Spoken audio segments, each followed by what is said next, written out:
ایک قوم جسے اللہ نے زمین کا بہترین حصہ دیا، جہاں نرم ہوائیں چلتی تھیں،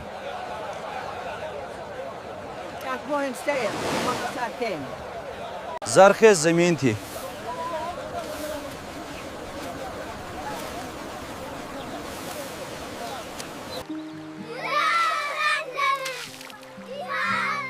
ندیاں بہتی تھیں، اور ان کی رہنمائی کرنے والا ایک نبی تھا، حضرت نوح علیہ السلام۔ مگر سوچو، نہ 10 سال نہ 50 سال، پورے 950 سال تک ایک ہی شخص، ایک ہی پیغام، ایک ہی قوم کو سمجھاتا رہا۔ میری قوم، اللہ کی عبادت کرو۔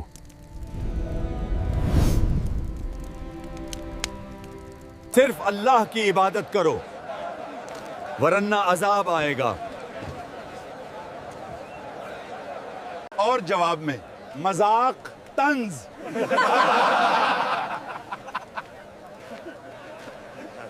اور دشمنی، نوح یہاں سے چلا جا، ہم نے کسی اللہ کو نہیں ماننا۔ پھر ایک دن آسمان نے اپنے دروازے کھول دیے، زمین نے اپنے چھپائے ہوئے چشمے ٹھوٹ دیے،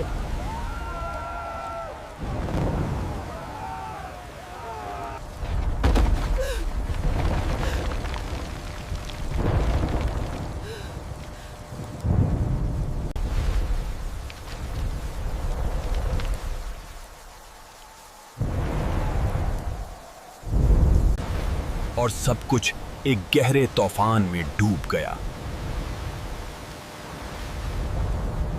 قوم نوح حضرت آدم علیہ السلام کے بعد انسانی تاریخ کی سب سے پرانی قوموں میں سے ایک قوم تھی۔ زیادہ تر روایت کے مطابق یہ لوگ بابل یعنی آج کا عراق کے آس پاس رہتے تھے۔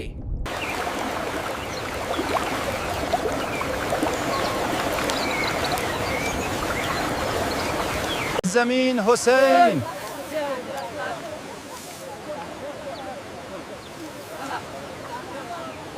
فصلیں طاقتور بے،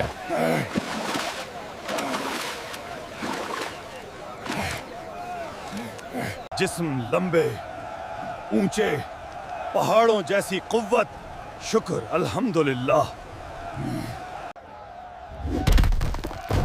یہ وہ لوگ تھے جن کے جسم آج کے لوگوں سے کہیں زیادہ مضبوط تھے۔ لیکن پھر ایک نئی فطرت پیدا ہوئی، شرک کا بیج اگنے لگا۔ قوم نوح کے پاس ہر چیز تھی،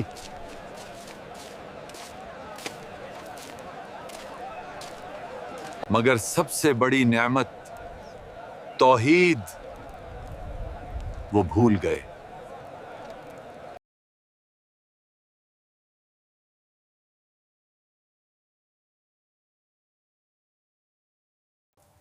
روایت میں آتا ہے کہ پہلے وہ جن لوگوں کو یاد کرتے تھے وہ نیک بندے تھے۔ لوگوں نے سوچا ان کی یاد قائم رکھنے کے لیے تصویر بنا لیتے ہیں۔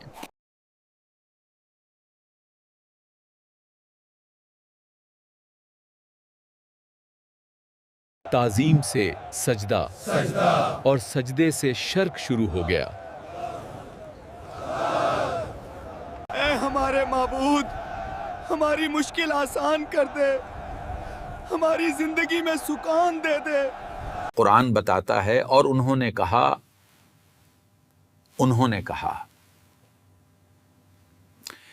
اپنے معبود ود کو، سبا کو، یغوث کو، یاؤق کو اور نصر کو مت چھوڑو۔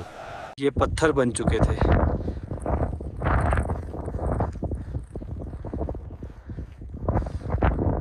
اگر ان کے دل پتھر سے بھی سخت ہو گئے، میرا والا زیادہ بہتر ہے۔ بکواس مت کرو، میرے والے کی کرے کری لاجواب ہے۔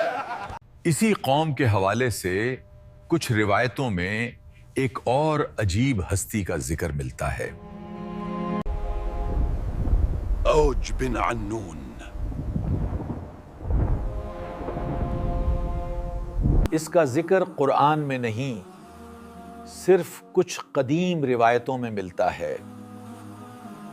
اور کہا جاتا ہے کہ یہ بہت لمبے قد کا، بے حد طاقتور، اتنا کہ کبھی کبھی پہاڑوں کو قدم سے ہلا دیتے۔ لوگوں میں اس کے قصے مشہور تھے اور یہ قوم کی تکبر کی مثال بن گیا تھا۔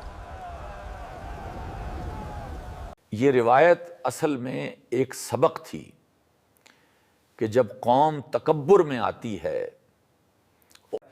تو ان میں اوج بن عنوق جیسی سوچ پیدا ہوتی ہے۔ اسی اندھیرے میں اللہ نے اپنی روشنی بھیجی، حضرت نوح علیہ السلام۔ قرآن کہتا ہے اور ہم نے نوح کو ان کی قوم کی طرف بھیجا، اور ان کا رہنا قوم کے درمیان 950 سال کا تھا۔ وہ کہتے میں تمہارے لیے اللہ کا صاف اور کھلا کھلا ڈرانے والا ہوں، جس کا پیغام تم تک پوری طرح واضح طور پر پہنچ چکا ہے۔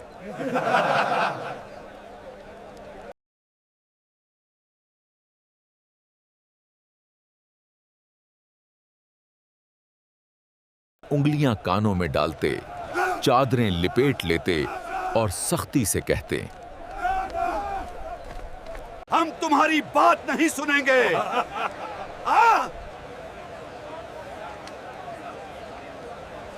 جب حضرت نوح علیہ السلام بولتے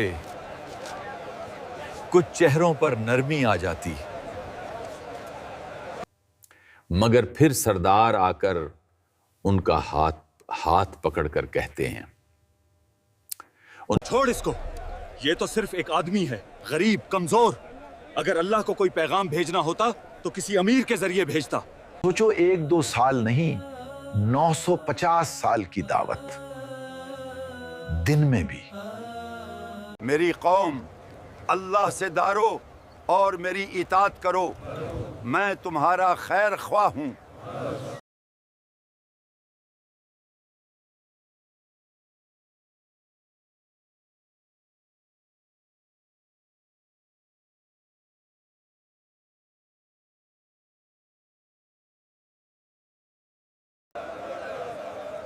کھلے عام بھی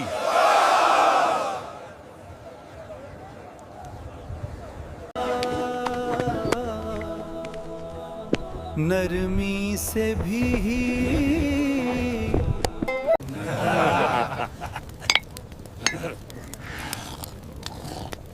سختی سے بھی۔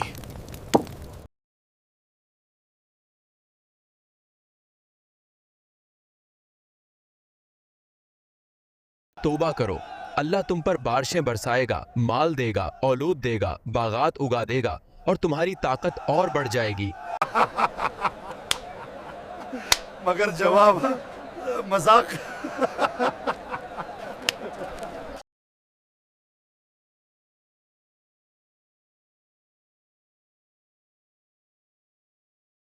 آخر وہ وقت آ گیا جب علم نے یقین بنا دیا کہ یہ قوم اب کبھی نہیں بدلے گی۔ The pursuit of knowledge is paramount in our tradition. As it is written, the ink of a scholar is more sacred than the blood of a martyr.